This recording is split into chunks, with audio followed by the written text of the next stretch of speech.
17 अप्रैल 2026 शुक्रवार कैलिफोर्निया में नासा की जेट प्रोपल्शन लेबोरेटरी। कुछ इंजीनियर्स ने एक कमांड टाइप किया और सेंड कर दिया। कमांड पहुंचने में लगे 23 घंटे। अगले दिन सैटरडे वॉयजर 1 तक वो कमांड पहुंचा। फिर 3 घंटे के अंदर एक छोटा सा प्रोसेस चला और 49 साल से लगातार चल रहा एक इंस्ट्रूमेंट हमेशा के लिए बंद हो गया। वॉयजर 1 के 10 इंस्ट्रूमेंट्स में से 7 पहले से बंद हो चुके थे और अब 8वां इंस्ट्रूमेंट भी साइलेंट हो गया। लेकिन ये कहानी सिर्फ एक इंस्ट्रूमेंट की नहीं है। ये कहानी है एक दम तोड़ते यान की जो हमसे 25 अरब किलोमीटर दूर है और जिसे नासा अभी भी जिंदा रखने की कोशिश कर रहा है, एक रिस्की प्लान के साथ जिसका नाम है बिग बैंग। जो इंस्ट्रूमेंट बंद हुआ उसका नाम है LECP, low energy charged particles experiment. सरल शब्दों में ये वॉयजर 1 की 1/6 इंद्रिय थी। क्या करती थी?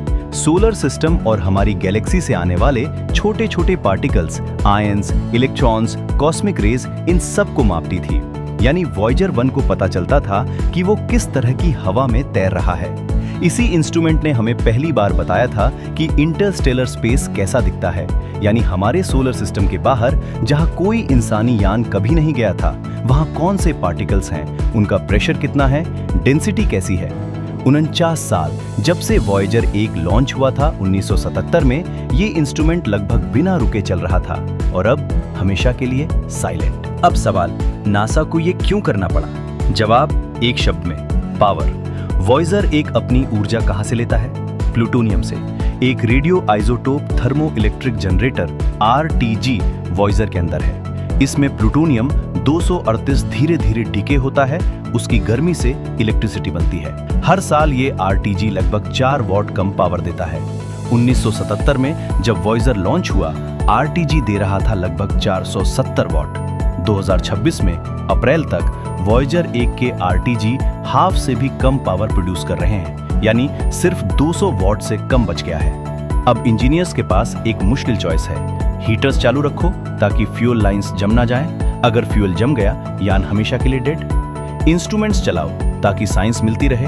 दोनों एक साथ संभव नहीं, इसलिए हर साल कोई ना कोई इंस्ट्रूमेंट बंद करना पड़ता है। वॉयजर 1 के पास लॉन्च के टाइम 10 इंस्ट्रूमेंट्स थे, आज सिर्फ 2 बचे हैं, मैग्नेटोमीटर और प्लाज्मा वेव सबसिस्टम।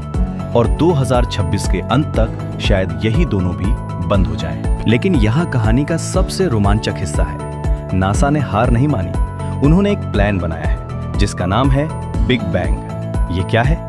वॉयजर 1 और वॉयजर 2 दोनों के अंदर कुछ ऐसे स्मॉल हीटर्स हैं जो डिकेड से ऑन है। इनका ओरिजिनल पर्पस कब का खत्म हो चुका है, लेकिन इन्हें सेफली ऑफ करने का तरीका इंजीनियर्स को नहीं पता था, क्योंकि अगर एक हीटर ऑफ करने में कुछ गलत हो गया तो पूरा यान फेल हो सकता है। बिग बैंग प्लान एक कॉम्प्लेक्स सीक्वेंस ऑफ कमांड्स है जो इन डोरमेंट हीटर्स को एक साथ बंद करेगा।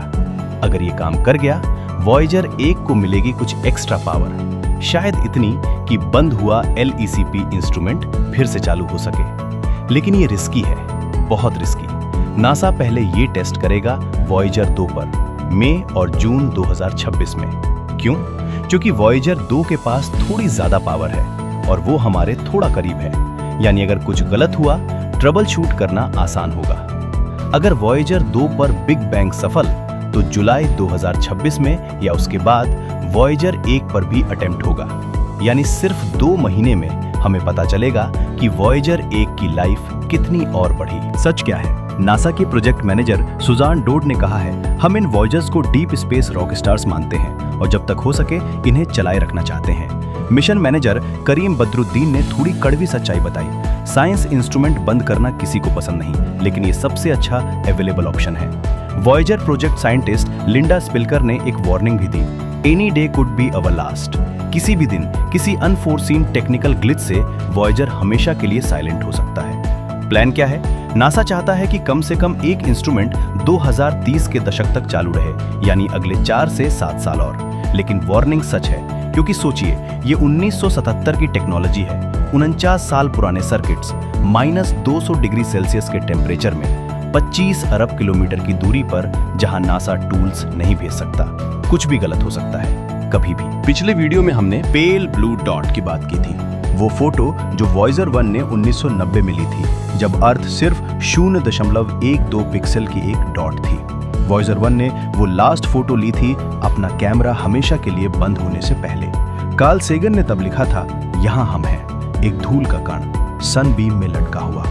आज 36 साल बाद वॉयजर 1 खुद भी एक धूल का कण है, वहीं सनबीम से दूर, और जब वो अंततः साइलेंट होगा तो उसके अंदर का गोल्डन रिकॉर्ड चलता रहेगा।